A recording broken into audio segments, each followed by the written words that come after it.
با گەیشتنی داعش بۆ عێراق و دروستبوونی مەترسی تەشەنەکردنی بۆ ناوچە جیاوازەکان بە فتوایەکی عەلی سیستانی مەرجەعی باڵای شیعەکان دەیان گروپی چەکداری خۆبەخشی شیعە مەزهەب دروست بوون کە دواتر بە حەشدی شعبی ناویان دەرکرد. گەرچی ژمارەیەکی کەم لەو گروپانە مێژووی دروستبوونیان بۆ ڕابردوویەکی دوورتر دەگەڕێتەوە، بەڵام زۆرینەیان لە دوای دەرکەوتنی داعش و گرتنی ناوچەیەکی بەرفراوانی عێراق لە نێوەڕاستی ساڵی 2014 دروست بوون.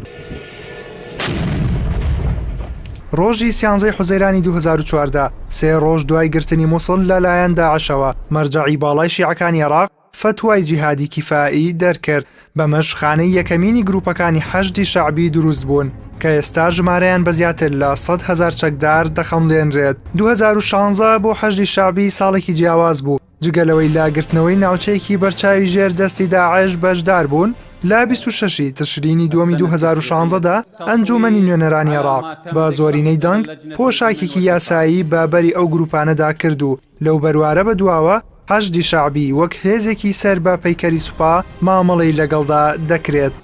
فيما قدم سابقا بشأن لا یاسای بودجەی عێراقیش بۆ ساڵی 2017 بڕیاردرا لە 160 ئەو بڕێی لە موچەی موچەخۆران دەبڕدرێت بۆ حەشدی شەعبی تەرخان بکرێت.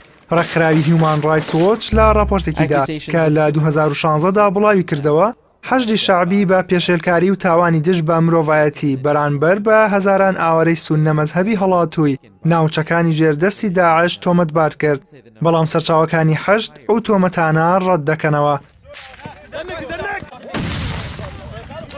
دروستبوونی حەشدی شەعبی بەڕای چاودێرانی دۆخی عێراق و ناوچەکە هەر لە سەرەتاوە ئامانجی گەورەتر لە ڕوبەڕووبوونەوەی داعشی لە نێودا حەشاردرا بوو. لەگەڵبوونی ئەم گروپ و هێزە چەکداریانەدا پێناچێت عێراقی دوای داعش ئارام بێت، بەتایبەت کە هەندێک پێشبینی حەشدی شەعبی بە مەترسی بۆ سەر هەرێمی کوردستان و ناوچە سوننەکان دەزانن.